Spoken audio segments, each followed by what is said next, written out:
This episode is brought to you by Lumina Growth Lab. At Lumina, we help professional learning and development companies who are struggling with predictable lead flow, breaking out beyond their network, and a sniper approach to attracting the ideal clients so they can have a smoother sales process, finally have scalability, and ultimately take their business to the next level.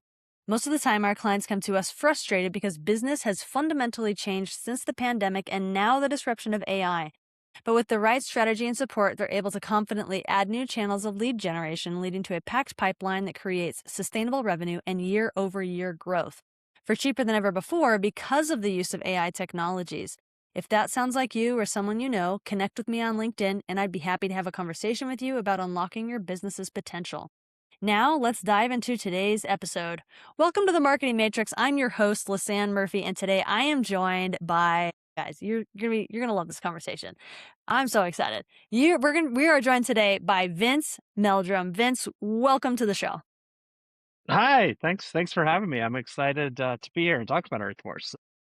Yeah, I had the opportunity to meet Vince recently, and we realized that he grew up just down the street from where I live currently, and so we had a lot in common.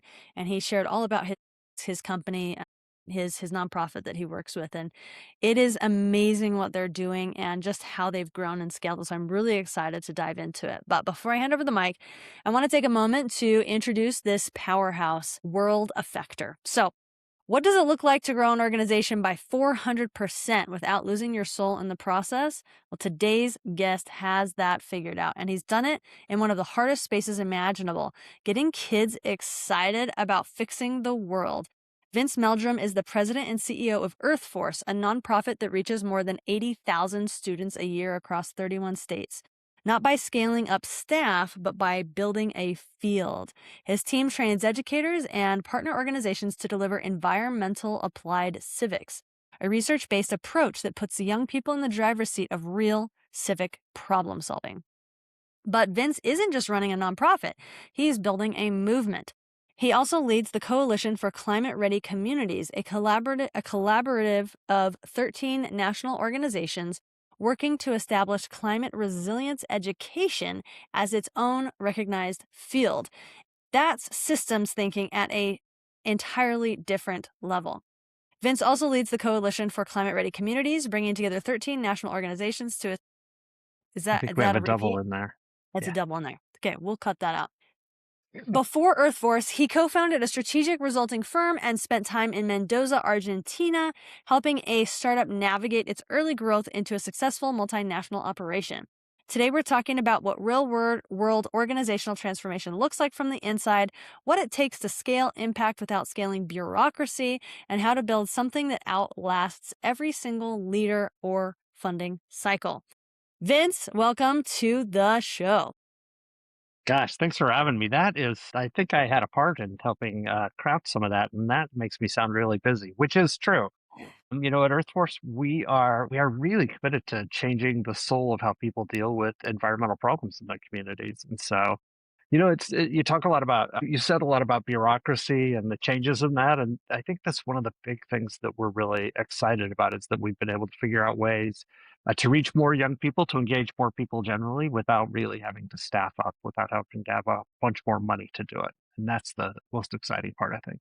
I love it. Well, and I love personally that you're focused on kids, because if you can create those patterns for them, then they will become more civically conscious in their adult life, whether it's for the environment or other causes that they care about, right? But like you're hitting them at critical junctures. So it's not just like, hey, adults get on board, but it's like you're like training up like potential generations of effectivity.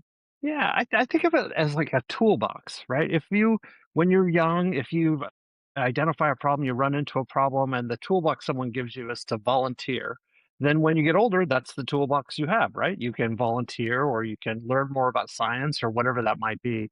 But if the toolbox that we give young people is the ability to engage with their governor or their mayor or the city council or whatever that might be, then when you get older, you can fall back on that toolbox. And so you run into a problem, you figure out a way to solve it in that way. And the research is pretty clear on this. If it's weird though, is that the research identifies that our civic habits are actually formed between the ages of 10 and 14, largely pushed by our parents. And so if we give kids that kind of opportunity in that age group, the research says it'll stay with them for the rest of their lives. And so That's you're super exactly interesting. on. It's like changes how you view the world.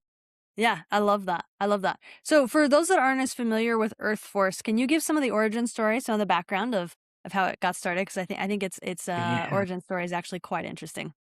it is. And I love origin stories. It's my little bit of superhero thing in the background there.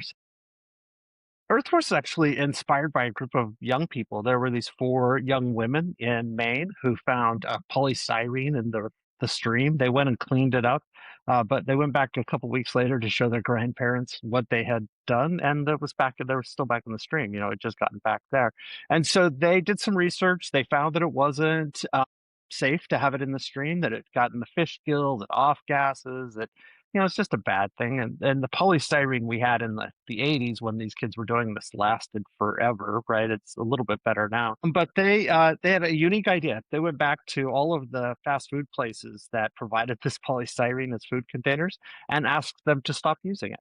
And most of them did, all the local mom and pop shops did, but the national brand said no. So they went to the city council and said, "Hey, we want to outlaw this." And they eventually got a bill passed, or not a bill, a little ordinance passed in their community, which that doesn't have any polystyrene since then. And somebody heard about it, saw them on TV, or put them on TV, and then the Pew Charitable Trust saw them and funded Earth Force to try and recreate that. And we've been doing that for 31 years. Wow. Well, and didn't they Yeah, these like young people go up against like wasn't there like they a did. like a Yeah. chemist or So, something like that? yeah, in the city council meeting, they actually, when they went to present their ordinance, the other side, which was a fast food brand I won't mention, brought a chemist from Dow Chemical. And so they had this debate in the room with these fourth grade girls debating this guy on the veritable uses of polystyrene.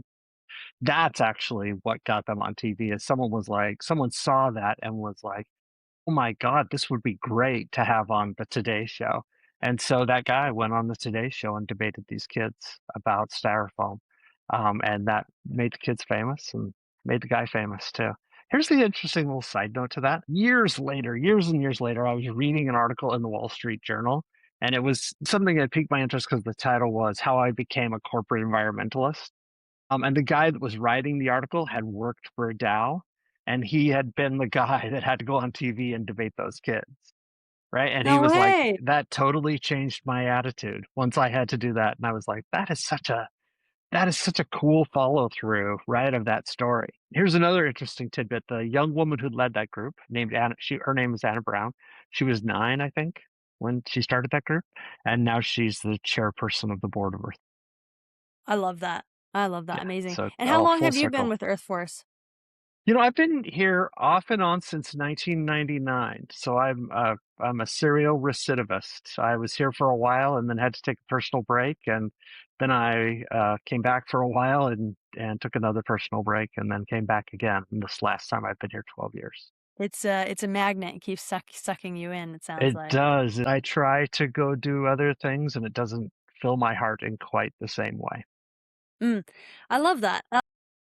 Yeah, I am still personally on the hunt for things that to like professionally that are fulfilling and money generating, not just generating, like yeah, like I mean it makes money, but like, something where you feel like you're really making a difference. I think for I don't know that that drives everybody, but for me, and it sounds like for you as well, like that's an important driver for like how I spend my time. It is. I think that comes from actually my background. So I grew up in, as you mentioned, Orem, Utah, which is near Provo, Utah, where you are. At the time, there was a steel mill in town. It's gone now. There are actually houses there now, but there was a steel mill. My father worked there for like 35 years. And the very last time I saw my father, he died about 2 weeks after this.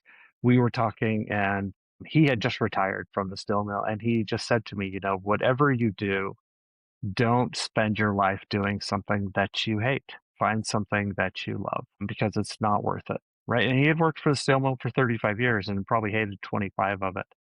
Wow. And so I really took that to heart, right? It meant a lot to me. And so when it came time to go find something to do, I have found a series of things that I love.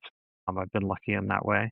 And you don't get rich running a nonprofit, but I'm not poor either. So somewhere in the middle. Yeah, I love it. It's amazing. Most of the people that I have on the podcast are not running nonprofits. And so, can you describe to the audience like the major differences of a for-profit organization versus a nonprofit organization? And I would love for you to also talk about the structure of like, because like you're the president and CEO, but you talked about a board. Give us like some nonprofit 501(c)(3) 101. Excellent.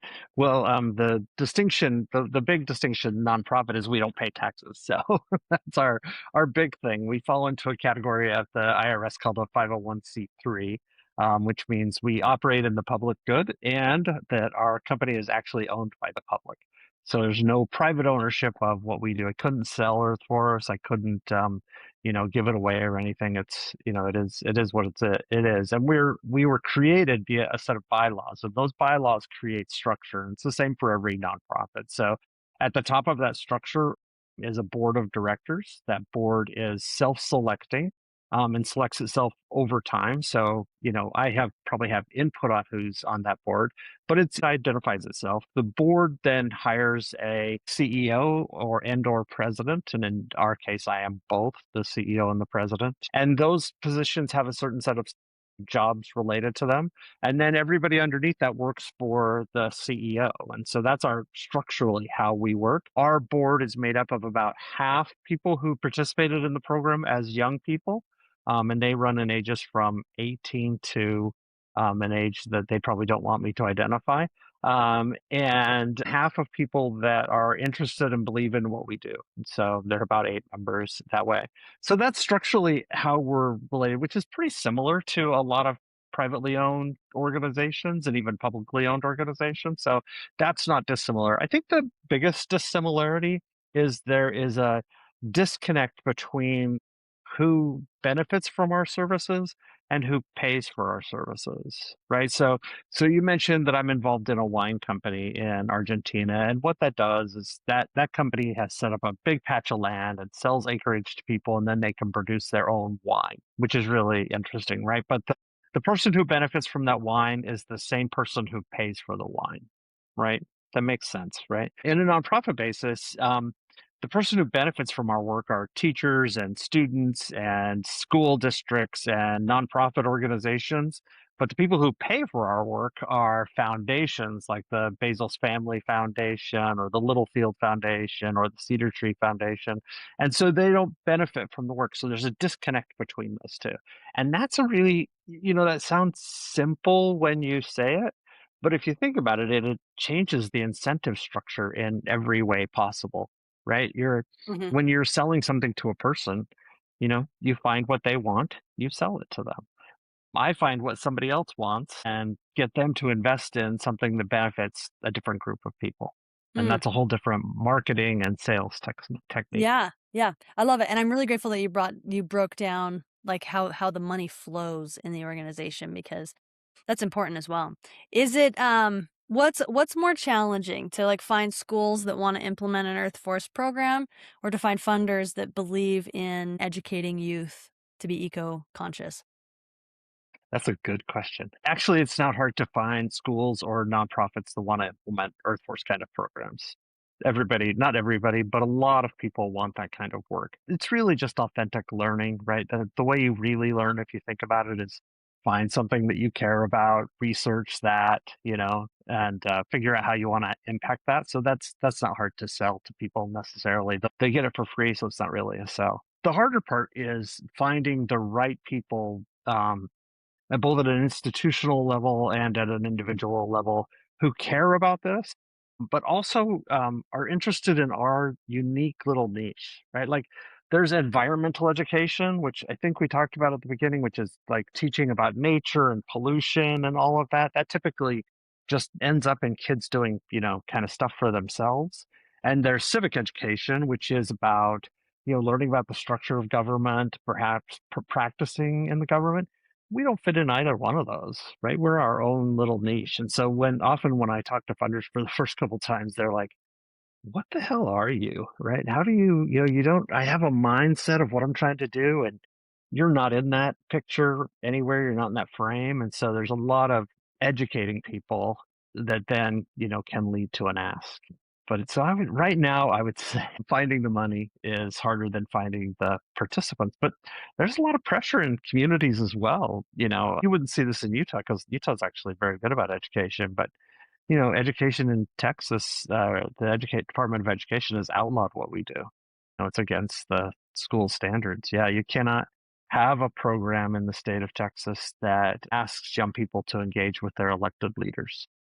Wow, That's fascinating. against the rules. So, and Florida has the same kind of program, has the same kind of statute, right? That doesn't mean people don't do it. It just means that it's disallowed in the current structure. And so that can be challenging.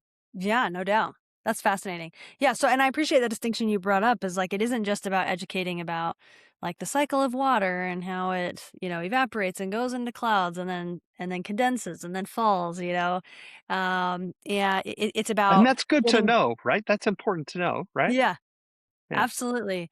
But it's like how do you get involved with your civic leaders to facilitate change, Yeah. right? And so many of the educators and that we work with are they're science educators have never done that themselves. So asking them to create space for young people to do that seems really foreign to them, Mm, right? And a lot of people are nervous, not just educators, but a lot of people are nervous that if they approach if they approach an elected leader, that that's somehow bad, right? But if you ask a county commissioner or somebody like that, they're like, yes, I absolutely want to talk to kids about what they care about. Put me on that phone, or get me into that meeting. And so it's helping people navigate that. so do you have educators that like run a morning program that happens like once a quarter in a school, or like are you like handing curriculum to the teachers that like the biology teacher implements a civic unit into the biology class? I mean, I'm going to make a distinction that to you will be like, you know, are these small P's or big P's? But we're not a curriculum, we're a framework. And what that means is that we teach people who work with adults how to create space to let kids make decisions within the lessons that they're doing and how to teach them how to investigate core causes and that kind of thing. And we then help teachers or education systems or educators figure out how to put that into their existing curriculum. So they already have a method of, say, teaching the scientific method. Well, we're essentially the scientific method with a problem solving piece on the end. So we help them figure that out, but we're not what you would call a curriculum.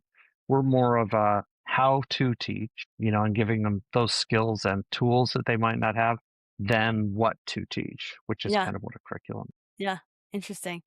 So okay, then let's talk about the funding side of it. Do you once someone gives, do people kind of almost like treat it like stocks where it's just like set it and forget it? Like we're giving to this organization year after year, or like do you have to like win funding from funders every year? Like what how much effort is going to like maintaining funders versus like going out and finding new people to invest in the project? But I think like any good business, the core of our funding is people that come back year after year. And so, we'll have relationships for instance, we worked with General Motors for a long time.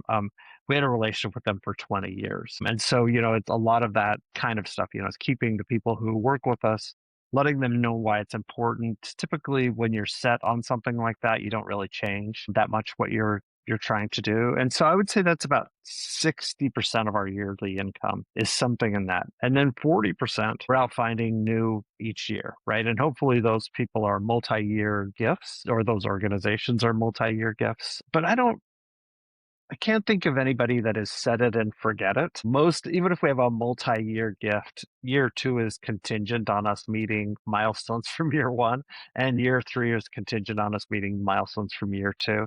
And so it's a constant conversation. And I've Hmm. been super lucky in a way that the people that are on the other side of the institutions and the individuals, I've just had a great group of people to work with, right? It's been really fun working with our funders. They really care about what we're doing, they invest in it. And so I have that, which is great. And on the other side, I have this amazing staff where I can say, we have X amount of money to achieve Y, and then I can set it and forget it, right? I'm just like, hey, I'll come back and check in 6 months, and I don't have to be on top of that all the time. And they're really good about documenting their work and meeting their expectations. And so, you said, I think we were talking earlier about what the role is of a CEO, but mine is, it's to some extent, it's monitoring and keeping these two groups, informed about each other's desires and cares and so on and so forth. And I'm super blessed to have great people on both sides. I love it.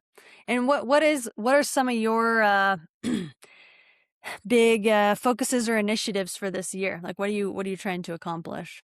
Yeah, well, that'll take a little bit more conversation. So, but we about 8 years ago, we had consistently been working just directly with educators. We had topped out at reaching about 15,000 kids a year. So, we had kind of stopped growing, and we decided at that point that what we do we think is important enough and valuable enough that more young people need to find a way to do it. And so we started this scaling strategy where we created this name, Environmental Applied Civics, which we kind of created out of whole cloth. Um, and we started finding other organizations whose aspirations were to engage young people in this way. And we started teaching them how to do it. Essentially, we were giving away our framework that we had spent 20 years building. We were just giving it to all of these people with a goal of creating a field, right? That because we were the only ones doing it, we were never going to get big enough to change the world. So we started giving it away to all these people to create a field. Today, there are 250 organizations across the United States that do this, and they reach 100,000 young people. So whatever that growth rate is over 8 years, and we're relatively still the same size, right? So we've been able to scale. So that's been our work for the last 8 years. This year, we have been researching for like the last year and a half our ability to work directly in school districts to help them change their frameworks and their teaching, the way they work with kids, so that they can do that. So we're making this big push that I'll make sure you see, where we're rebranding the organization. Our current logo was literally designed by Nickelodeon back in the days of the Big Help. So if anybody goes to visit our website, you'll see our logo, and it looks like it's from Nickelodeon in the 1980s. Because Because it it is. is. So coming up in the next couple of months, we'll announce a new logo, a new brand. And as part of that, we are hosting a series of convenings where we'll bring together, like the climate ready communities that you talked about at the beginning, where we'll bring together leaders in the field to talk about various elements of taking this to scale. And our hope is that we can have a similar kind of success that we've had with organizations, that we can have with districts, and maybe double again the number of young people that get to participate in this over the next 5 years. So I love it.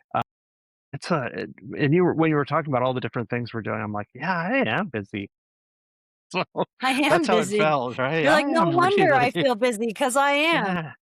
No wonder that I'm feeling busy all the time. But yeah, so what intrigued me, and I told you earlier, I've been watching a series of your podcasts.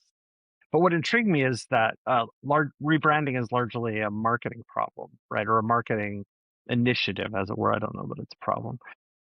And how do you change people's perception of who you are when you've been Mm, around for 30 years, right? for sure. And change what they see when they see you, right? And so I think it's exciting and fun. But that's our next big initiative is how do we double again? Sorry, I was caught myself there. How do we double again in the next 5 years? Yeah. Well, and I think it's a very, it seems like a very natural evolution, right? It's like, especially with like the length of time the organization has been in existence, right? Like you reach a cap doing things one way and it's like, okay, if we want to reach more, like we have to do things differently. We have to, instead of like working on a smaller scale, like to me, like what I heard is like, you aren't just working with individual educators like in school systems. It's like you're going to larger organizations and bigger systems to implement Exactly it. things, Yeah. right? Yeah.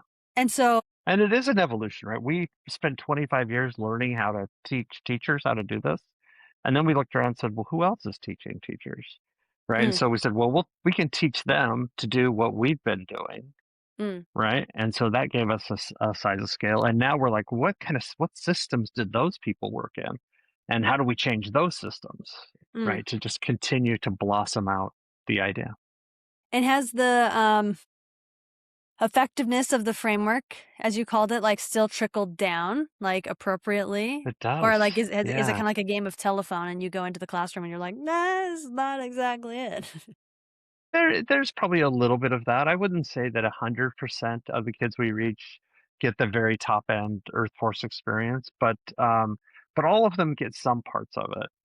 Part of our trick has been that we've taken what we've done and boiled it down to just essential pieces. And so the research essentially says if kids have three experiences, they get what we need out of them. If they have the opportunity to use their own voice to choose a problem they care about, if they work in partnership with adults as an equal, and if they speak to power to advocate for change. If kids have those three experiences, regardless of how they get them, right, It's pretty contained in a changing for single them. project, that's life changing, right? So rather than us, we have a big 6-step process, and there are hundreds of activities in there that you could do.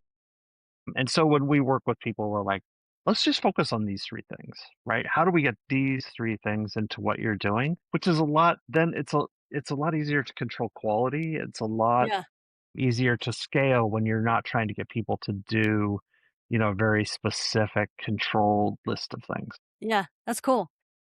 And do you have anything right now that's like keeping you up at night? You're like, oh my gosh, like can't get Yes. this. I need to figure this out. All kinds of things, actually. Well, as you know, as everybody knows, there's a lot of political change on in the United States. So, in the education system, that means the Department of Education is changing radically, Mm, even as we watch it, and that disrupts school systems throughout the country.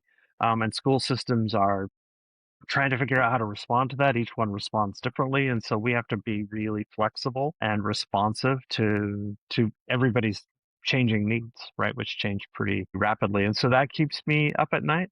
But then I've been working with a funder for a couple of years to put in front of them a really big kind of organizational altering piece, and they're reviewing that right now. And so imagine having a sale, and it takes a long time. There's a lot of lead time in a really big sale, but imagine having a really big sale in the pipeline.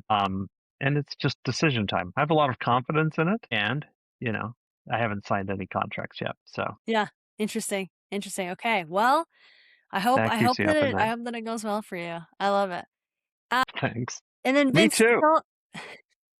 from a more personal level, what are some of your hobbies or the things that make you excited and fulfilled outside of Earth Force? Of course. Well, there is drinking wine, which is high on my list. One of the great benefits being part of this company is I get to make my own wine every couple of years, so that's kind of cool. And that makes for a really nice hobby. My wife and I like to travel. I think last year we were in Japan and Argentina again, and the year before that, Costa Rica and Iceland. And so we like to Amazing. do a little bit of that. Yeah, that's really nice. And then I have a plethora of grandchildren. And Wonderful. How so many grandchildren do you have? 6 all told. Okay. So And exciting. they're all around the country, and we love to see them and hang out with all of them and, I bet. you know, be with I them. bet. It's So nice. fun. Where Yeah. in Japan did you go? We went to Kyoto. Nice. Yeah, actually, we spent a few days in Tokyo, which was cool and interesting to see. There's a program that has adapted Earth Force in Oh, Tokyo, and nice. so we got to visit a bunch of schools, and we're both education nerds. My wife works in education too, and so we got to see how schools work differently in Japan. Cool. Cool. Fascinating. Absolutely, that's a whole episode right there, to be Right. honest with you.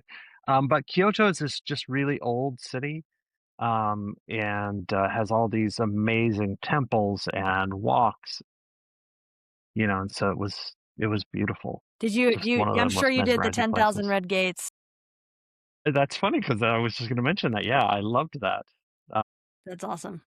It's a little scary though because have you walked the 10,000 gates? I have. Yeah. It's pretty steep. I mean, it's a walk. Oh yeah, it's a walk. So there's a place when you're about three-quarters of the way up, right, that sells tea and Yeah. stuff, and you can stop. And my wife and I were like, "Ah, we made it three-quarters of the way. We're gonna stop here." And that's where most of the tourists stop, to be honest with you. And this older woman, probably in her 90s, with a cane, as we're standing there having this debate, just walks right past us and keeps going to the top. And we were like, we're on our way to the top, right? We can't be outdone by a 90-year-old with a cane. That's amazing. Yeah, so that got us the rest of the way to the top. But that's beautiful, and it's unlike anything I've ever seen in the U.S.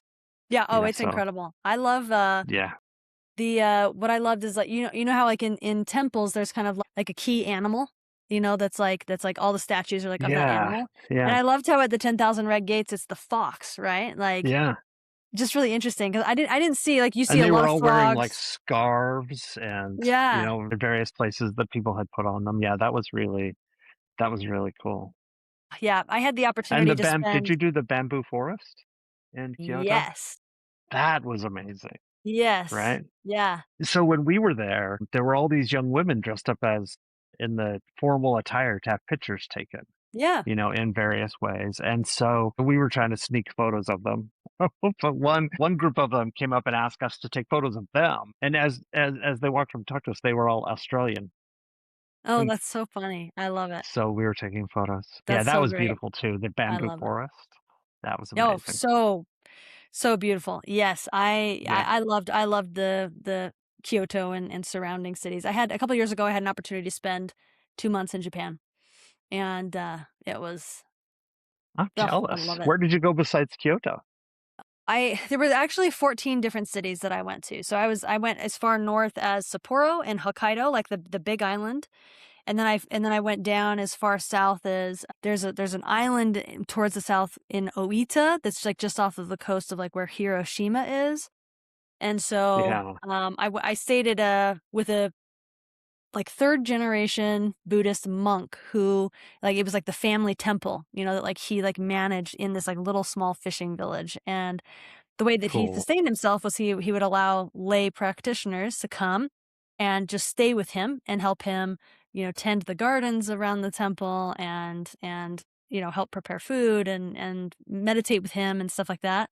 And so that was where I finished was the most south place there, but did everything in That's between, incredible. Kyoto, Osaka. Hiroshima I was like, wow, in Hiroshima. That was It was one of mind the most blowing, right? moving places. Yeah. Incredible.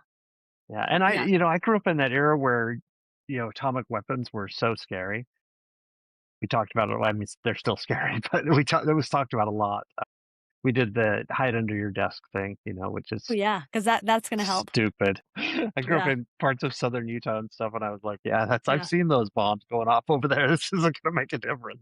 yeah, But the thing about Hiroshima was it's green, and beautiful, and people live there. And so I was like, it was that kind of discordant in my mind, is what I don't know what I thought I would see.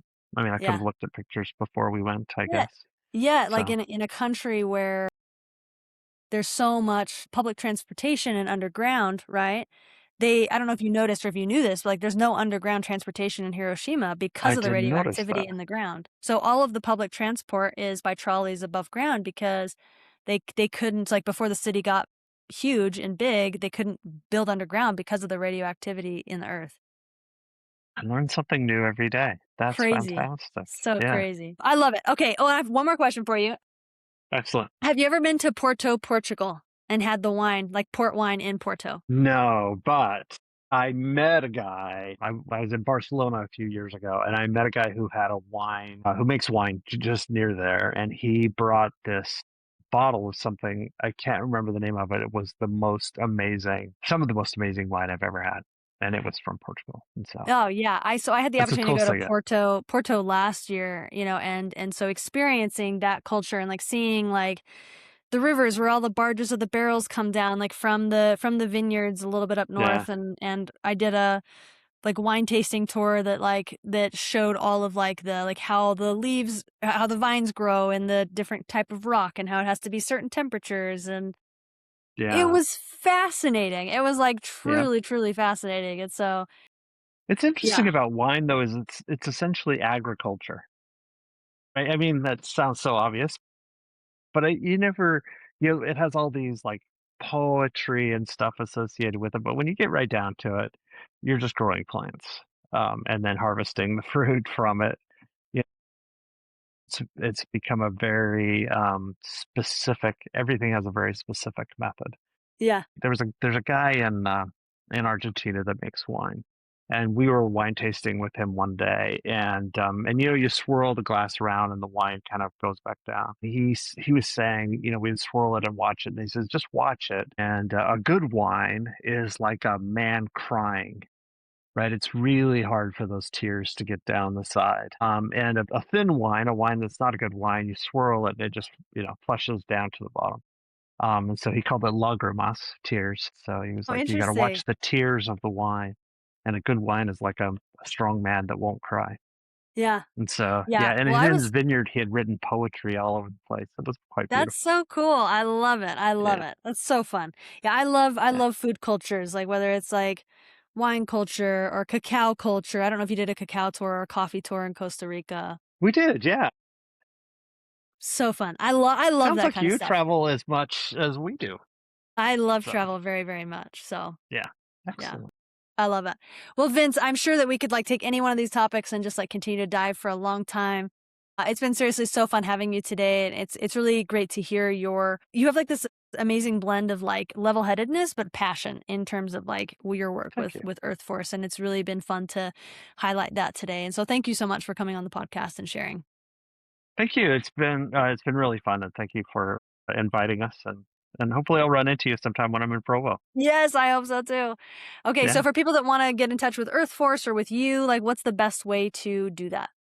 Two ways. Visit our website, www.earthforce.org.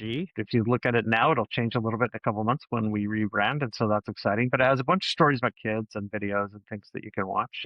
And there's also a podcast of our own that's embedded in there that's really interesting. And then the second way is check out our LinkedIn page, which I believe is just linkedin.com/earthforce. And that's where we post most of the updated information. That's where we talk about what we care about. I love it. Okay, guys, well, I'm going to put links to those in the episode notes so that you can find those directly. Again, Vince, thank you Excellent. so much for coming and for sharing. And it's been just a pleasure having the conversation today. Thank you. Been fun. I really appreciate it. All right, guys, thank you so much for listening. Wherever you are listening from, your car, your kitchen, or Costco, we know that your time is valuable. So for you to spend some moments with us means the absolute world. Until next time on the Marketing Matrix.